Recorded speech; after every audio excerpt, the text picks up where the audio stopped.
Hey guys, what's going on? Welcome back to the channel. So as you can see, we are back out on the bike, we're off-road, and I'm going to talk about my suspension upgrade, so stay tuned.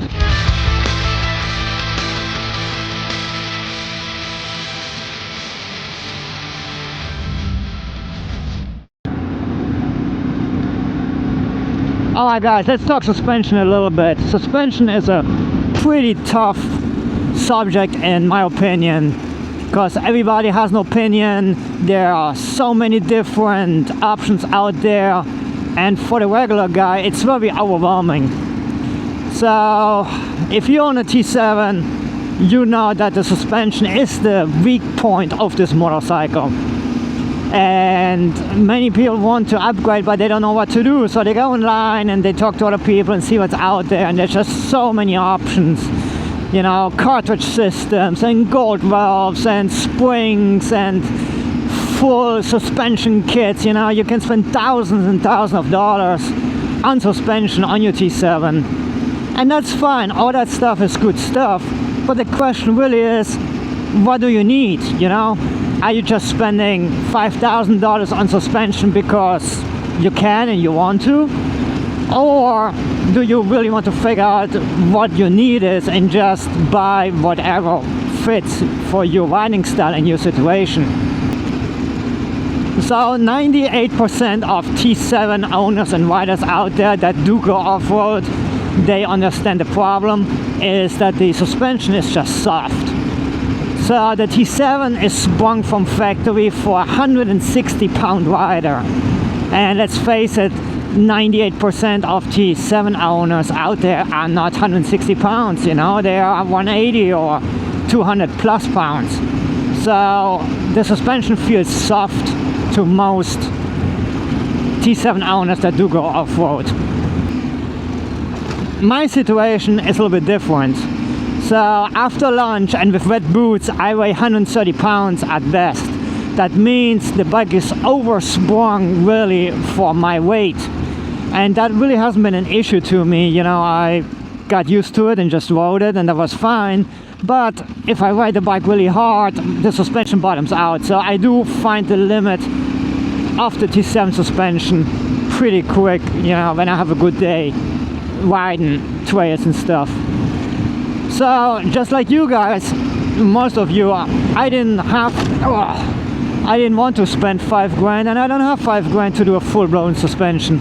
And honestly, I knew that I would not even need that much. So here's what I did. My decision was, I'm gonna start upgrading step by step and just get it to a point where it's good enough for me and just stop there, instead of just spending huge bucks on a bunch of stuff that I might not even need. So the first upgrade obviously are springs.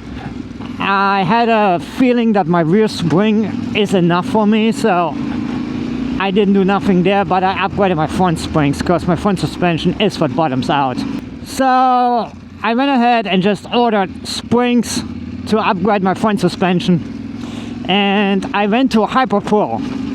So there are a gazillion suspension brands out there, but I like to do things a little bit on the budget. The most common brand used is Touratech, and it's funny, if you go on the Touratech website, somewhere it even says that products made by Hyperpro for Touratech. So I went on the Hyperpro website and found out that Touratech is selling the Hyperpro stuff, they just sell it more expensive. So I think I paid like 160 bucks for these springs here from Hyperpro, and that included even the fork oil, so that was pretty cool. And I had to change the seals anyway, so I did that. So what are my thoughts on these springs? Well, from the get-go I could notice that it made the overall ride stiffer, which I really don't know yet how I feel about that. Like I said before, the bike is already oversprung for my little weight, and going with the spring upgrade really didn't help that on the regular pavement ride. I mean, I can really feel a bit more the bumps and cracks and all that. Is it undrivable? Is it like a lowered sports car? No, it's not, but I do notice the difference. Off-road though, I'm really happy. I have been pushing that bike to some holes, and it's really taking a beating, and my suspension hasn't bottomed out yet. It feels stiffer, obviously more firm, which also makes the bike a bit more controllable, which I really like.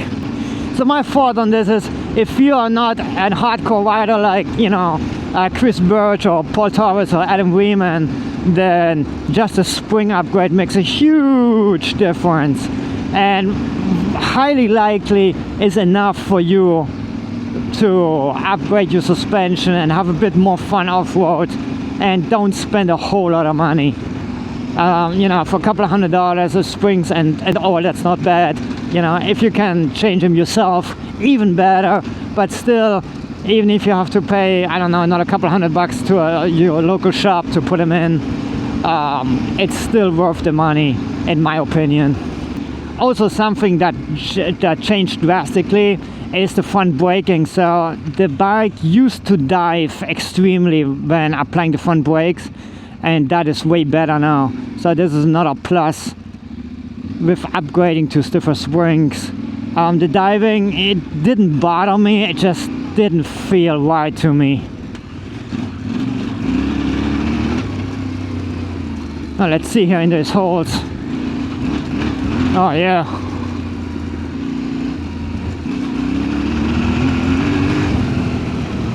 Oh, this feels so much better.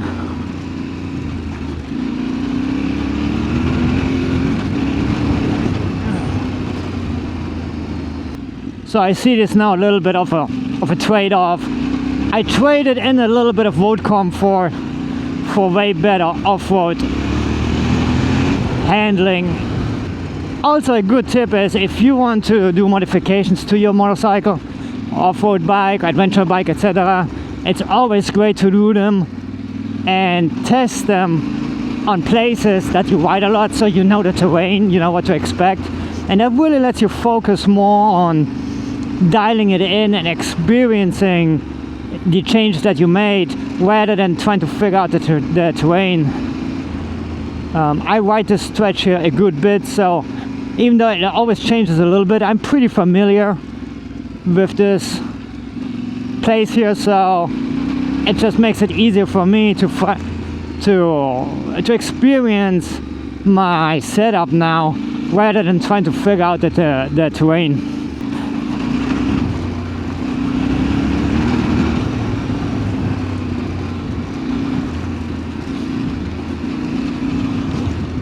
Oh yeah, so much better. Look at this guy riding that big ass adventure bike. He had been so hesitant of going from his 690 to the 790, sorry. But he's getting the hang of it.